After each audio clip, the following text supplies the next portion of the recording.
again. This is episode 8 of the Equity East Midlands branch podcast. It's the 8th of 16 episodes, and this episode we're going to talk about you asking us questions and we actually answering them. And this episode is eligibility for membership of equity. So we're just reflecting on the importance of equity through our lens of lived experience. And with the podcast, we have Kim Gillespie. Hi. We have Ken Ogborn. We have Hello. me, Karen Lyon. And taking us with this question today is Mel Parker. Over to you, Mel. Hello, hello. Yes, as Karen said, we had an idea when we were planning for our podcasts that we wanted to have one periodically that was simply asking any questions that had come our way. So we'll continue to ask or suggest that people send them in. But I had a very straightforward one. I thought, well, we can absolutely fill 10 minutes talking about this. And it was about membership. Who is eligible for equity membership? How do you apply? How much does it cost? And so on and so forth. Which we can go on and answer. I mean, obviously the first port of call, because it's not necessarily a straightforward answer, that we should say is that all of the information is accessible on the Equity website. So equity.org.uk is the source, and there is indeed a starting point that is who can join Equity. I don't know if anyone else wants to kick off. The show notes. Link will be in the show notes. Who's going to get us started? We're using that as our source material. So if you want to open the page and follow along, this is probably an opportunity to do so. Shall I start us off with a little bit of correcting misconception that happens within the industry? Because I wanted to make note of this. In the 80s, way back when, equity in some trade unions were what they called closed shop, which meant that you had to be a member of the union to get a job, and to get a job, you had to be a member of the union. And for a long time, the equity membership was a very prestigious card, and people would say, oh, have you got your equity card? And there were stories of people having to get certain amount of jobs to be able to qualify them to get their membership. And then the irony of if you don't have a membership, you can't have a job. Well, that did come to an end in the 80s, and it does still persist. But just to give a bit of context, the European Court of Human Rights made a ruling in 1981, and subsequently acts were published in 1988, making it illegal for entertainment professionals to be required to join the union to find work. And in the link, I will put the Wikipedia page to Equity, and you can read the wonderful history. But I think it's just important before we start talking about who is eligible and how you become eligible, what is eligible. So let's start with that. Who do Equity represent? So who can join Equity? Who's going to take that one?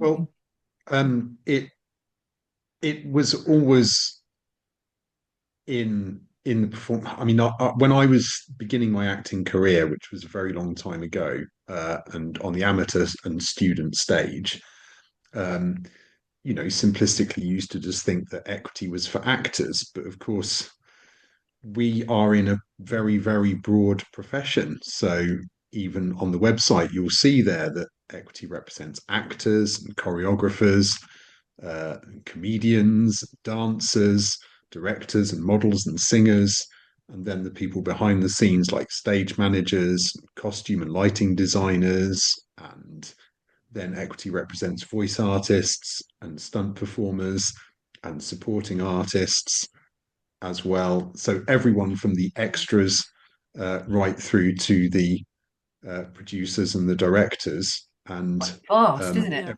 We've got it is a vast eligibility, vast membership. Isn't there a list? It's sometimes easier to do it the other way around. There's a list of who Equity does not include.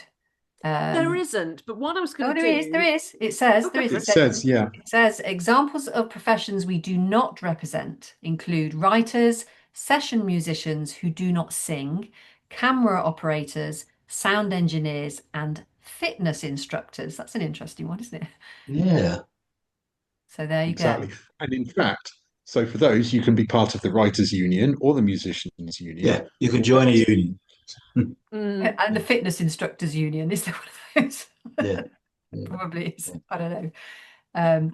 So that's a useful kind of flipping it on its head, isn't it? Say who you don't represent, because actually it's vast. It's vast, but it's vast with who, and actually, it's one of the few unions that's a union of self-employed people to a large extent, or freelancers anyway. And so there are a range of unique jobs, but that generally, because many of those jobs that Ken mentioned there can be subdivided into other kinds of jobs as well. And certainly those kind of people that mix their jobs up, and have a portfolio of that work. Yeah, I think the thing that's really interesting to me, I'm just trying to find the list on the website now, but I can't, it's not showing me the list. But just are the specialisms that it goes through. Once you remember and you get access to the back end of the website, one of the things that you get is access to all contracts. I think that is just really valuable as well. Yeah. There's access to the benefits, so there's some discounts that are available. But in the interests, you've got actor, but it's got film, immersive theatre, motion performance capture, musical theatre, online, radio, role play, television commercials, musician. This is just going to be a big SEO caption list, isn't it, on the captions?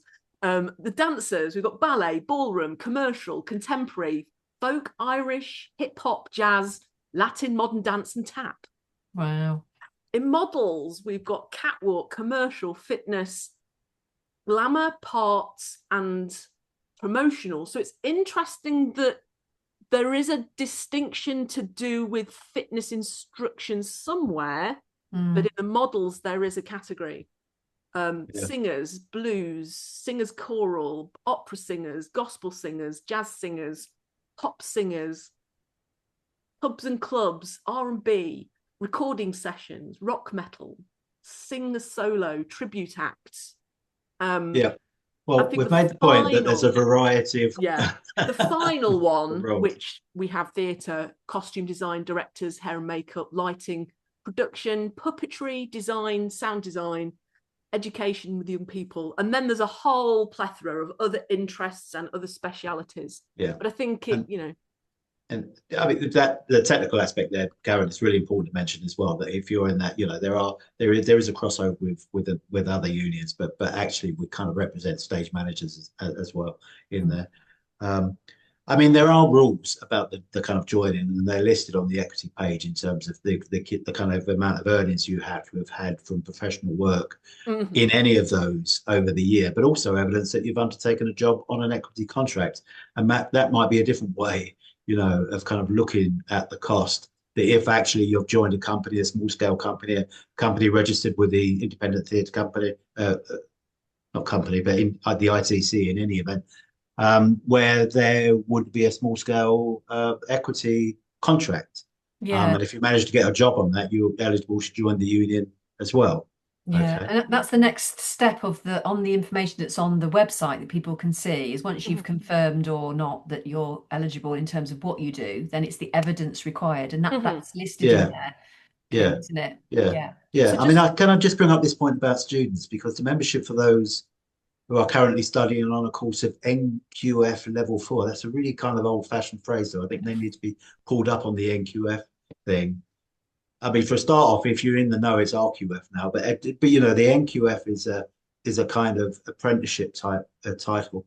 It's wider than that now. Level 4 represents the first year of a degree. So if you've started a degree course in performing arts that's leading to a professional role, or an HND, which is level 4 and 5, then you're eligible to become a student member, and then a student dep on your course, which is, I think, a very useful bit of experience to have.